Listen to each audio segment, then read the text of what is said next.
পরিমাণে তার ভক্তকে ভালোবাসে বিধায় ভক্ত তার উপাধি দিয়েছে জগৎপতি।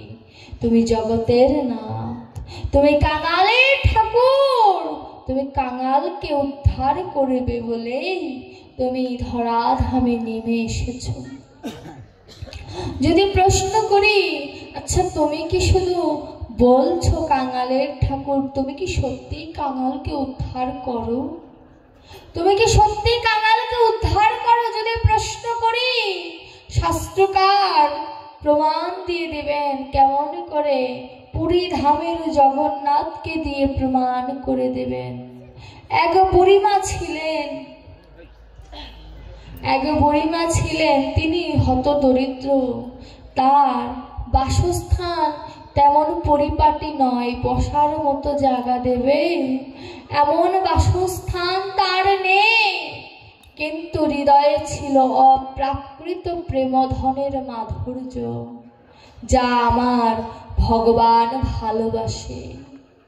তা আমার ওই বুড়িমা কি করতেন? প্রতিদিন গাভীর স্তন থেকে 3 গ্লাস দুগ্ধ পেতেন। 3 গ্লাস দুগ্ধ থেকে 2 গ্লাস তার জন্য রেখে আর 1 গ্লাস তিনি কি করতেন? জগন্নাথকে দিয়ে আসতেন। পান্ডারা জগন্নাথের সেবায় তা দিতেন, কিন্তু দুগ্ধের পরিমাণ 1 গ্লাস দুগ্ধ। আর মানুষ তারা 3 জন, মানুষ বলা ভুল হলো, অপরাধ ক্ষমা করবেন। তারা জগন্নাথ, বলরাম, সুভদ্রা, তারা 3 জন, গ্লাসে দুধ হচ্ছে 1 গ্লাস, সেবা নেবে কেমন করে? তখন তিনি চিন্তা করলেন, ভজনে যদি চতুরতা করি তাহলে অপরাধ হয় না। দেখুন চতুরতা কেমন করে করতে হয়। তো জগন্নাথের কাছে যেতে গেলে সামনে একটা ছোট নদী পড়ে। তিনি কি করেছে? নদীর থেকে জল নিয়ে দুধের মধ্যে ঢেলে দিয়েছে।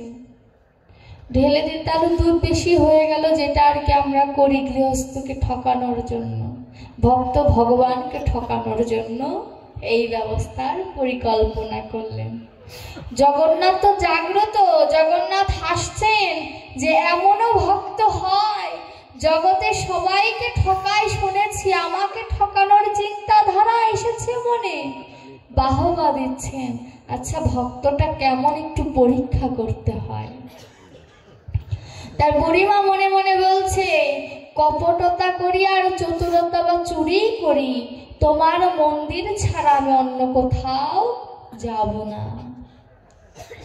এবার ওইভাবে 3-4 দিন পান্ডার কাছে জল মিশ্রিত দুধ দিয়ে আসছে।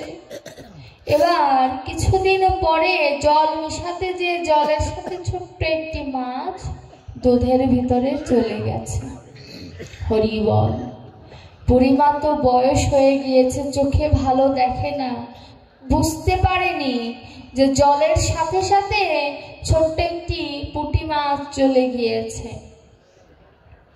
এবার যখন পান্ডার কাছে দিয়েছে, পান্ডা ভোগ নিবেদন করে দিয়েছে, দেওয়ার পরে দেখে দুধের মধ্যে কি যেন নড়ে। দেওয়ার পরে এখন পান্ডা ভোগ কাছে নিয়ে এসে দেখে কি যে মাছ নড়ছে। এবার বুড়িমাকে ডেকেছে যে তোমার এত বড় স্পর্ধা, তুমি আমাকে দিয়ে অপরাধ করিয়ে নিলে।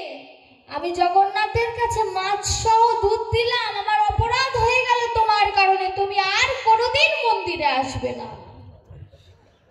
পান্ডার কথা তৎকালীন সময়ে না শুনলে তার গর্দান যাবে, এতে কোনো ভুল নাই। বুড়িমা এবার বাড়ি চলে গিয়েছে, ওই দুগ্ধ নিয়ে বাড়ি চলে গিয়েছে, মাছ সহ দুগ্ধ নিয়ে চলে গিয়েছে। বাড়ি যেয়ে বলছে, প্রভু আমি চতুরতা করেছি এটা সত্য, কিন্তু আমি তো জানতাম না যে দুধের মধ্যে মাছ আছে, সুতরাং আমি ক্ষমার যোগ্য। আমি জেনে বুঝে দেইনি, জেনে যদি দিতাম তাহলে আমার অপরাধ হতো। যেহেতু আমি জেনে দেইনি, সুতরাং আমি তো ক্ষমার যোগ্য। এত বড় শাস্তি তুমি আমায় কেন দিলে? কি অপরাধ করেছি? ও আমি দরিদ্র, তো তোমায় তো ভালো দুগ্ধ দিতে পারি না। তাই তুমি আমাকে বের করে দিলে। দেখুন ভগবানকে ভালোবাসতে কিভাবে হয়। ভক্ত চরিত্র না শুনলে কোনোদিন ভগবানকে ভালোবাসার মাধ্যম জানা যায় না। বুড়িমা কেঁদে কেঁদে বলছো, আমি দরিদ্র বলে তুমি আমার সেবা গ্রহণ করবে না, তাই আমাকে অপমান করালে পান্ডা দিয়ে। আমাকে তুমি স্বপ্নাদেশ দিয়ে দিতে পারতে, আমি চলে আসতাম, তুমি আমাকে কেন অপমান করালে? বুড়ি মায়ের খুব অভিমান হয়েছে, সেবা নেয়নি, সেবা নেয়নি, দুদিন সেবা নেয়নি। দেখুন জগন্নাথের কি মহিমা, মাছ সহ দুধ পচে যাওয়ার কথা না, পচেনি কেন? ওই যে ভক্তের ভক্তি আর ভগবানের কৃপা ওই দুগ্ধের মধ্যে আছে, এর জন্য ওই দুগ্ধ নষ্ট হয়নি। বুড়িমা সেবা নেয় না, অসুস্থ হয়ে যাচ্ছে জগন্নাথ। এবার চিন্তা করলেন ভক্তকে কৃপা না করলে, ভক্ত যদি মরে যায় আমাকে সবাই অপরাধী বলবে। যে আমি মুখে বলি আমি দরিদ্রের ভগবান, আমি পতিতের পাবন, কিন্তু আমি যদি পতিতকে উদ্ধার না করে আসি ভক্তরা বলবে আমি হয়তো মিথ্যা বলেছি। এবার বুড়ি মায়ের কাছে রাত্রিতে এক বৈষ্ণবের রূপ ধারণ করে জগন্নাথ গিয়েছেন। জগন্নাথ যে বুড়িমাকে বলছে যে আমাকে সেবা দিতে পারো, বুড়িমা তো চেনেনি, শুধু দেখলেন তার ঘরটা যেন আলোকিত হয়ে গেল। বুড়িমা জিজ্ঞাসা করছে তুমি কে হে? তুমি আসা মাত্র আমার ঘরটা আলোকিত হয়ে গেল। জগন্নাথ চিন্তা করলেন যে আমি ধরা পড়লে চলবে না, ধরা পড়লে আমার লীলা বিস্তার হবে না, আমার ধরা পড়লে চলবে না। বলছে তুমি তো চোখে কম দেখো, কি দেখতে না কি দেখেছো? বলছে আমার খুব ক্ষুধা পেয়েছে, তুমি কি আমায় সেবা দিতে পারো? বুড়িমা তখন বলছে আমার ঘরে তো কিছু নেই, ওই কিছুটা দুগ্ধ আছে। কোন দুগ্ধ? ওই যে যেটা মন্দির থেকে এনেছে। বলছে কিছুটা দুগ্ধ আছে, দুগ্ধের মধ্যে একটি ছোট মাছ আছে, তুমি কি সেটা সেবা নেবে? বলছে তুমি মাছটা ফেলে দিয়ে দুধটা গরম করে, তুমি দুধটা ঠান্ডা করে তারপরে তুলসী পত্র দাও, দিয়ে তুমি তোমার গুরুদেবকে স্মরণ করে তুমি ওটা আমাকে দাও। দেখুন ভজনটা কত সুন্দর। কি বললেন? তুমি দুগ্ধটার উপরে ঠান্ডা করে তুলসী পত্র দিয়ে, অর্থাৎ এটা যেন জীবকে শিক্ষা যে গোবিন্দের সামনে ভোগ নিবেদন করতে গেলে তা যেন ঠান্ডা হওয়ার পরে যেন তুলসী পত্র তাতে দেওয়া হয়, না হলে ভগবান আঘাত পায়, কষ্ট পায়, এর জন্য সাবধান। তারপরে তুমি গুরুকে স্মরণ করে, অর্থাৎ তুলসী পত্র নিবেদন করার পরে আপনি ব্রাহ্মণকে দিয়েই হোক আর নিজেই সেবা দিন না কেন, তার উপরে গুরু মন্ত্র জপ করবেন, তখন তা প্রসাদে পরিণত হবে। তারপরে বলল তুমি আমাকে সেবা দাও। বুড়ি মায়ের কাছ থেকে সেবা নিয়ে এবার জগন্নাথ রূপী সেই বৈষ্ণব বলছে যে আমার তো যাবার জায়গা নেই, এক রাত কি তোমার গৃহে আমি থাকতে পারবো? শুধুমাত্র একটু অভিমান করেছিল জগন্নাথের সাথে, অভিমানের কারণে জগন্নাথ ওই কুড়ে ঘরে চলে এসেছে রাজ্য সিংহাসন ত্যাগ করে। বলছে ঠিক আছে তুমি আমার ঘরে থাকো, তাতে সমস্যা নেই, শীতের রাত, আমার তো কাঁথা কম্বল নেই, আমার একটি ছেঁড়া চাদর আছে, তোমার যদি কষ্ট না হয় তুমি তা জড়িয়ে থাকতে পারো। এবার জগন্নাথ বলছে কত তো রাজপালঙ্কে ঘুমিয়ে দেখেছি, এবার একটু ভক্তের কুড়ে ঘরে থেকে দেখি যে আমার ভক্তের ভক্তিটা কেমন। জগন্নাথ রাতটা পার করে ভোরবেলা জগন্নাথ অদৃশ্য হয়ে গেলেন। বুড়িমা চিন্তা করলেন বৈষ্ণব বাবা গেল কোথায়? কোথায় গেল? গেল তো গেল, আমার ছেঁড়া চাদরটা পর্যন্ত নিয়ে গেল, আমার তো আর কিছু নেই। এই চাদরটা নিয়ে গেল, নিজের দিকে তাকায়নি যে নিজের গায়ে দামি শাল জড়ানো আছে। হঠাৎ করে যখন নিজের গায়ে হাত দিয়েছে, বুঝতে পারলেন যে তার গায়ে দামি শাল। এই শালটা রাজা জগন্নাথকে দিয়েছে। বুড়িমা চিন্তা করলেন যে সকালবেলা যখন পান্ডা জগন্নাথের গায়ে শাল দেখতে পাবে না, হইচই পড়ে যাবে, রাজ্যে যার কাছে পাবে তাকেই শুলে চড়াবে। আমি বরং রাজার কাছে যেয়ে আমি সম্পূর্ণ ঘটনাটা খুলে বলি। রাজাকে বলছে, রাজন, সত্য বললে আপনি আমাকে শাস্তি দেবেন না তো? রাজা বলছে, তুমি নির্ভয়ে বলো। বলছে, রাত্রিবেলা আমার ঘরে বৈষ্ণব এসেছিল, আমার ছেঁড়া চাদর নিয়ে যেয়ে আমাকে তার দামি চাদরটা দিয়ে গিয়েছে, কিন্তু এই চাদরটা আমি যতটুকু চিনি আপনি জগন্নাথকে দিয়েছিলেন। রাজা আশ্চর্য হয়ে গিয়েছে যে কিভাবে সম্ভব। পান্ডাকে ডাক দিলেন, ডাক দিয়ে বললেন এই বুড়িমার সকল ঘটনা। পান্ডা বলছে যে এই বুড়িমাকে তো আমি তাড়িয়ে দিয়েছিলাম মন্দির থেকে। বুড়িমা, সত্যি করে বলো, তুমি চুরি করোনি তো? বুড়িমা বলছে, চুরি মানুষ কার জন্য করে? বাড়ির আত্মীয় স্বজনের জন্য, কিন্তু আমার তো জগন্নাথ ছাড়া আর কেউ নাই। আমি চুরি করব কার জন্য? আমার তো জগন্নাথ ছাড়া কেউ নাই, আমি চুরিটা করব কার স্বার্থে? এই কথাটা যখন ভক্তের বদন থেকে শুনেছে, পান্ডার হৃদয়টা আকুল হয়ে গিয়েছে। পান্ডা তখন ভাব নয়নে দর্শন করলেন যে আমার জগন্নাথ ঘরে এসেছিল। তিনি দ্রুত মন্দিরে যেয়ে দেখে সত্যি জগন্নাথ এসেছিল, জগন্নাথের গায়ে সেই ছেঁড়া চাদরটা রয়েছে। পান্ডা তখন বুড়িমাকে বলে, মা গো, আমি তো মন্ত্র তন্ত্র কত কিছু দিয়ে আমি ভগবানের অভিষেক করি, পূজা অর্চনা করি, তুমি কি এমন সাধনা করেছিলে আমায় বলতে পারো? কি এমন সাধনা করেছিলে যে আমার জগন্নাথ খাট পালঙ্ক ঐশ্বর্য সকল কিছু ত্যাগ করে তোমার ওই কুড়ে ঘরে গেল? আমার বুড়িমা সেদিন কেঁদে কেঁদে কি উত্তর দিয়েছিল জানো বাবা? যে আমার জগন্নাথ খাট পালঙ্কের লোভ নেই, ওই ভক্তের লোভ আমার জগন্নাথের এত বেশি, যেখানে আমার ভক্ত একবার বলে হে দয়াময় রক্ষা করো, আমার ভগবান আর দূরে থাকতে পারে না।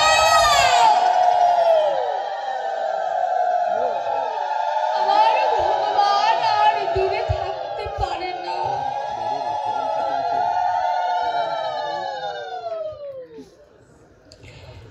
বুড়ি মায়ের কথাই সেদিন পান্ডা বলেছিল, রে জগৎবাসী শোনে নে, ভগবানকে ডাকার জন্য রাজকীয় ভাবের প্রয়োজন নাই, ঐশ্বর্যের প্রয়োজন নাই। ভগবানকে ডাকতে গেলে একটু মনটা ভগবানের চরণে নিবেদন করে দাও। কত ডাকি ভগবানকে, কিন্তু ভগবান আমাদের ডাক শোনে না কেন? ভগবান বলছে, তুমি তো কোনোদিন আমাকে ডাকতেই জানলে না, তুমি তো ডাকার মতো ডাকটাই শেখনি, আমি ধরা দেব কেমন করে? কোনো মা যদি মনে মনে একবার বাসনা করে যে হে প্রভু, আমার তো কেউ নেই, তুমি আমার সন্তান হও, হে প্রভু আমার স্বামী নেই, তুমি আমার পরম স্বামী হও, আকুল কণ্ঠে যদি ভগবানকে এই নিবেদনটা করা যায়, ভগবান কি দূরে থাকতে পারে? ওই যে বলে না, আমার হৃদয়টা পাষাণ নয়, পাষাণ থেকেও কঠিন, পাষাণ হলে তো গলে যেত। আমার গৌর হরির কৃষ্ণ নাম শুনে বনের ব্যাঘ্র অর্থাৎ বাঘ কৃষ্ণ নাম করেছে না? হাড়িখঞ্জ দিয়ে যখন আমার গৌর হরে যায়, বাঘ সামনে পড়েছে, বাঘকে বলছে একবার কৃষ্ণ কহ। প্রেমে মাতোয়ারা বোঝেনি যে পশু, বলছে একবার কৃষ্ণ কহ। বাঘ ফেল ফেল করে তাকিয়ে চিন্তা করছে যে একে খাবো নাকি জড়িয়ে ধরবো। বাঘ তার পশুত্ব ভুলে গেল, কারণ বাঘের সামনে কেবল হাত জোর করে বলেনি, কিন্তু আবার গৌর বলেছে একবার কৃষ্ণ কহ, একবার মধুর নাম বলো। বাঘ যেন বলছে আমি যে কৃষ্ণ নাম করব, আমাকে তো তুমি বদন দাওনি। বলছে বদনের দরকার নেই রে, কৃষ্ণ নাম করার জন্য ভক্তি সম্পদের একবার সঞ্চার কর। দেখুন বাঘ সেদিন তার পশুত্ব ভুলে কৃষ্ণ নাম করেছিল। বাঘকে গৌর হরি আলিঙ্গন করেছে শাস্ত্র বলছে, আর আমার মতো অধমকে আবার গৌর হরি আলিঙ্গন করে বুকে টেনে নেয় না। আমি শাস্ত্র বলছে ওদের পশু বলো না, পদকর্তা বলছে ওদের পশু বলো না। পশু যদি বলতে হয় আমাকে বলো, ওরা পশু নয়। পশু যদি হতো কৃষ্ণ নামে নয়ন জলে ভেসে যেত না। পশু যদি বলতে হয় আমাকে বলো, আমি তো কোনোদিন কৃষ্ণ নামে দু বাহু তুলে জয়ধ্বনি উলধ্বনি দিলাম না।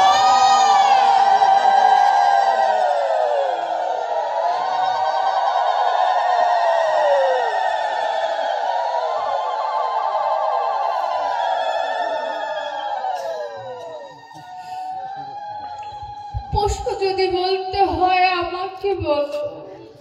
ভগবান বদন দিয়েছে, হস্ত দিয়েছে, পদ দিয়েছে, তবু কোনদিন গুরু গোবিন্দের চরণে নিজেকে এক বিন্দু নিয়োজিত করতে পারলাম না। কোনদিন গোবিন্দকে বলতে পারলাম না করজোরে গোবিন্দ হে, তুমি ছাড়া আমার কেউ নেই, তুমি আমায় ভুলে যেও না প্রভু। যেদিন এই দেহে থেকে প্রাণ পাখিটা বের হয়ে যাবে, যেদিন ওই শ্মশানে ঘাটের সৎকার্য করে সবাই চলে যাবে প্রভু, সেদিন তুমি আমায় ছেড়ে যেও না।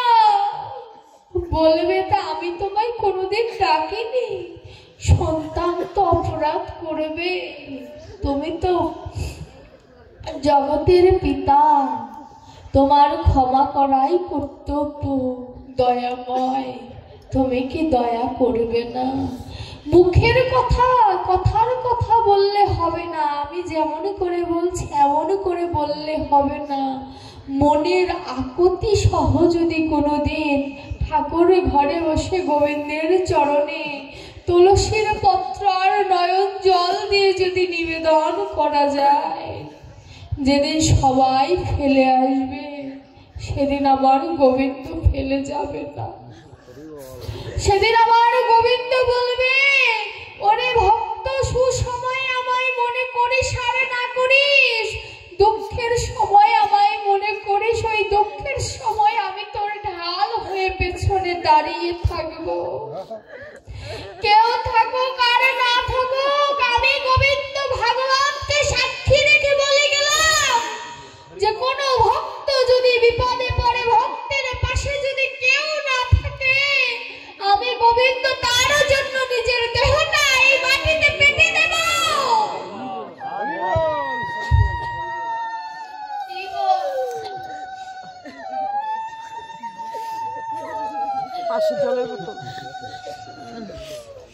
দেহটা আমার দেহ, আমার গোবিন্দ ভক্তকে কতটা ভালোবাসে। ইহ জগতে দেখবেন, ইহ জগতে দেখবেন, আপনি যদি কাউকে ভালোবাসেন, আপনার যেদিন স্বার্থ শেষ হয়ে যাবে, আপনার যেদিন স্বার্থ শেষ হয়ে যাবে, সেদিন আপনাকে আর তোয়াক্কা করবে না। আপনাকে সেদিন আর তোয়াক্কাও করবে না। তার প্রমাণ মা বাবারাই তার প্রমাণ। আমাদেরকে কত কষ্ট করে বড় করে। আমি আমার কথাই বলবো, তবু কত আঘাত দেই মাকে বাবাকে। আমরা সন্তানরাই তার প্রমাণ। কত কষ্ট করে মা বাবা, একজন ডাক্তারও তার সন্তানকে বড় করার আশায় জন্ম দেয়। যে রাস্তার ফকির, সেও তার সন্তানকে বড় করবে সেই আশায় জন্ম দেয়। কিন্তু যতদিন মা বাবা আমার ভরণ পোষণ করে, ততদিন মা বাবার সাথে সম্পর্ক সন্তানের ভালো থাকে। কিন্তু যেদিন সন্তান নিজের পায়ে দাঁড়িয়ে যায়, তখন তার মা বাবা নিজের কাছে বোঝা হয়ে যায়। হয় কি না? হয়। আমরা পরের মেয়েকে ভালো দোষ দেই। আমিও তো কোনোদিন পরের ঘরে যাব, কিন্তু একটা কথা কি মা, এক হাতে তালি বাজে না। স্বামীকেও চেষ্টা করতে হবে, তার অর্ধাঙ্গিনীকে বুঝিয়ে বলতে হবে যে এটাই তোমার মা, আমি আমার মার বিপক্ষে কোনো কথা শুনতে চাই না। আর মাকে বলতে হবে এটাই তোমার সন্তান, সন্তানের বিপক্ষে তোমার কাছেও আমি কোনো কথা শুনতে চাই না। এভাবেই জাগতিক জগতে যদি সবাই থাকে না, কোনো দ্বন্দ্ব লাগবে না। শাস্ত্র বলছে আত্মপ্রতিষ্ঠা শুকরের পৃষ্ঠা সম। কেউ যদি নিজের আত্মপ্রতিষ্ঠা করতে চায় যে আমি অমুক, আমি তমুক, বলো না। ভগবান নিজে নিজের গুণের কথা গীতায় সম্পূর্ণ ব্যাখ্যা দেয়নি। কেন দেয়নি? নিজে আচরণ না করলে জীবকে কোনোদিন শেখানো যায় না। ভগবানের লীলা মাধুর্য ভক্ত প্রকাশ করেছেন। ভগবান তো গীতায় প্রহ্লাদের কথা বলেনি। কেন বলেনি? কারণ এটা বললে ভক্ত ভাববে যে ভগবান নিজের গুণের কথা নিজে বলছে। এটা ভক্ত প্রকাশ করেছে। আমি এই ব্যাস আসনে আসার পূর্বে বাবাজি আমার নামে অনেক কথা বলেছে, কিন্তু আমি এই কথাগুলোর যোগ্য নই। কেন জানি? ভক্তের এই ব্যাস আসনের থেকে পরীক্ষিতের আসনটা শ্রেষ্ঠ বেশি। আমি যেখানে থাকি না, আমি প্রত্যেকটা জায়গায় বলি এ কথাটা, কিঞ্চিত পূর্ণ লাভ যদি হয়, আসন ত্যাগ করার পরে যেভাবে আপনারা আমার দিকে এক প্রকার অ্যাটাক করেন, ভজন আর ওখানেই শেষ হয়ে যায়। আমার তো চরণ হয়নি, তবু আমার চরণ ধুলে আপনারা নিয়ে আমার ভিতরে পাবে দিয়ে দিচ্ছেন। আর ডাক্তারি পড়ার কথা, এটা আপনাদেরই আশীর্বাদ, আমার কিছু না। আমার মা বাবা চেষ্টা করেছে, ওখান থেকে পেরেছি। কিন্তু আমি আমার ডাক্তারি পেশায় বড় হতে চাই না। আমি ভক্তের চরণ ধুলে পেয়ে বড় হতে চাই। আমি ডাক্তারের কথা পেয়ে যেন আমি এই বিশ্বব্রহ্মাণ্ডে পরিচিত না হই। আমি যেন আপনাদের ভক্তদের সন্তান, ভক্তদের মা, ভক্তদের কন্যা, এই পরিচয়ে যেন আমার পরিচয় হয়, এই আশীর্বাদ আমাকে করবেন। আমি আর কিছু চাই না। আপনাদের চরণ ধুলেই যেন আমার শ্রেষ্ঠ সম্বল হয়। কোনোদিন যেন আমার ভেতরে অহংকার সৃষ্টি না হয়, এই আশীর্বাদ আমাকে করবেন। কারণ ভগবান বলেছে আমি ভক্তের অভক্তের সকল কিছু সইতে পারি, কিন্তু অহংকার কোনোদিন সহ্য করতে পারি না। এই অহংকার এমনই একটি বস্তু, এই অহংকারের কারণে ভগবানকে সারা জীবনের জন্য হারিয়ে ফেলতে হতে পারে। ভজনের পথে দুটি বাধা আছে, একটি হচ্ছে কামিনী, আরেকটি হচ্ছে কাঞ্চন। কিন্তু আমার ভাগবত বলছে কামিনী কাঞ্চনের থেকেও বড় বাধা হচ্ছে এই অহংকার, আত্মপ্রতিষ্ঠা। সকল কিছু ত্যাগ করতে পারে সবাই, কিন্তু আত্মপ্রতিষ্ঠা আর অহংকার এমনই বস্তু, এমনই কলির প্রখর প্রভাব এদের মধ্যে যে ফাঁক পেলেই দেহের ভেতরে প্রবেশ করে ফেলে। সুতরাং ভজন করতে গেলে নিজের দেহটাকে পরিপূর্ণ ভালোবাসতে হয়। এই ভালোবাসার দ্বারা গোবিন্দকে সম্ভব রূপে লাভ করা যায়। ভগবান বলছেন, তুমি যে আমায় ভালোবাসবে, তুমি যে আমায় ভালোবাসবে। আচ্ছা, তো আমরা তো সবাই বলি ভগবান আসেন, ভগবান আসেন, আমরা সবাই বলি, তাই না?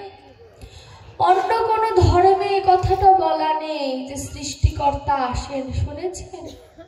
ইসলাম ধর্মে, বৌদ্ধ ধর্মে, খ্রিস্টান ধর্মে বলে না, বলে তার রাসূল আসে, তার পাঠানো অনেক মাধ্যম আসে। কিন্তু আমাদের মধ্যে বলছে ভগবান স্বয়ং আবির্ভূত হয়। এই প্রশ্নটা করেছিলেন সম্রাট আকবর। তার মন্ত্রী বীরবলকে জিজ্ঞাসা করেছিলেন, বীরবল, ভগবান আসেন এ কেমন কথা? যিনি বিশ্ব ব্রহ্মাণ্ডের মালিক তিনি আসেন, এই কথাটা বিশ্বাসযোগ্য নয়। তুমি আমাকে প্রমাণ স্বরূপ বোঝাবে ভগবান আসেন, এর প্রমাণ কি? বীরবল বলেছিল যে সম্রাট, কোনো প্রশ্নের উত্তর হঠাৎ করে দেওয়া ঠিক নয়, আমি আপনাকে কিছুদিন পরে জানাবো। এই উপাখ্যানটি আমার ভাগবত গোসাই মুখে শোনা, অত্যন্ত মাধুর্যময় একটি উপাখ্যান। তো তিনি সম্রাট একবার বলছেন, ঠিক আছে, তুমি যত চতুরতাই করো না কেন বীরবল, এই প্রশ্নের উত্তর তোমায় দিতে হবে। ভগবান কেন নিজে নেমে আসেন, অন্য কাউকে কেন পাঠান না? অপূর্ব প্রশ্ন, আমাদেরও জানা প্রয়োজন। কেন ভগবান আসেন, তার পার্শ্বদগণকে সরাসরি পাঠায় না কেন? বীরবল বলছেন, সম্রাট চলেন একটু নৌকা ভ্রমণ করে আসে, অর্থাৎ জাহাজ ভ্রমণ করে আসে, চলুন। এবার সম্রাট আকবর তার ছোট ছেলে সেলিম এবং সৈন্য সামন্ত নিয়ে তিনি নৌকা ভ্রমণ করতে গিয়েছেন। আর বীরবল কি করেছে জানেন বাবা? বীরবল সেলিমের মতো একটি কাঠপুতলি তৈরি করে নৌকার মধ্যে রেখে দিয়েছেন। যখন আমার ভ্রমণ করতে করতে নৌকাটা যখন মাঝ নদীতে চলে আসলো, সেলিমের যে কাঠপুতলি ছিল না, সেটা জলে ফেলে দিয়েছে, জলে ফেলে দিয়েছে। আর বীরবল সম্রাটকে বলছে, সম্রাট আকবর, আপনার পুত্র সেলিম জলে পড়ে গিয়েছে। সম্রাট আকবর কোনো দিকে আর তাকালেন না, সরাসরি জলে ঝাঁপ দিয়েছে। ঝাঁপ দিয়ে দেখলেন ওটা সেলিম নয়, সেলিমের কাঠপুতলি। এবার পাড়ে এসে বীরবলকে বলছে, তুমি কি আমার সাথে তামাশা করছো? তুমি জানো এর কি শাস্তি হতে পারে? তুমি সম্রাটের সাথে তামাশা করছো, এত বড় স্পর্ধা তোমার। তুমি জানো তোমাকে আমি মৃত্যুদণ্ড পর্যন্ত দিতে পারি। বীরবল তখন বলেছিল, সম্রাট, আপনি কিছুদিন আগে আমাকে একটি প্রশ্ন করেছিলেন। হ্যাঁ, প্রশ্ন করেছিলাম। এই প্রশ্নের সাথে এই ঘটনার কি সম্পর্ক? তুমি এড়িয়ে যাচ্ছ। বলছে, দাঁড়ান, স্থির হন। বলছে, বলো তুমি আমায়। তখন বীরবল বলছে, আপনাকে একটু প্রশ্ন করবো, আপনি উত্তর দেবেন? বলছে, হ্যাঁ বলো। বলছে, নৌকা জুড়ে এত সৈন্য সামন্ত ছিল, যখন আপনি শুনলেন আপনার পুত্র জলে পড়ে গেছে, আপনি সৈন্য সামন্তকে জলে না ফেলে নিজে কেন ঝাঁপ দিলেন? বলছে, আমার পুত্র, যন্ত্রণা তো আমার, আমি ঝাঁপ দেবো না তো তোমাদেরকে বলবো, তোমাদের আশায় থাকবো? বলছে, এটাই তো আপনার প্রশ্নের উত্তর। আমরা তো অমৃতস্য পুত্র, আমরা তো তার পুত্র, এর জন্য তিনি কাউকে বিশ্বাস করেন না, স্বয়ং অবতীর্ণ হন। তিনি কারোর ভরসা করেন না, তিনি স্বয়ং আবির্ভূত হন তার ভক্তদের রক্ষা করার জন্য, তার পার্শ্বদের তিনি ভরসা পান না। কেন পান না? যদি তার পুত্রকে তারা সঠিকভাবে তার কাছে নিয়ে যেতে না পারে।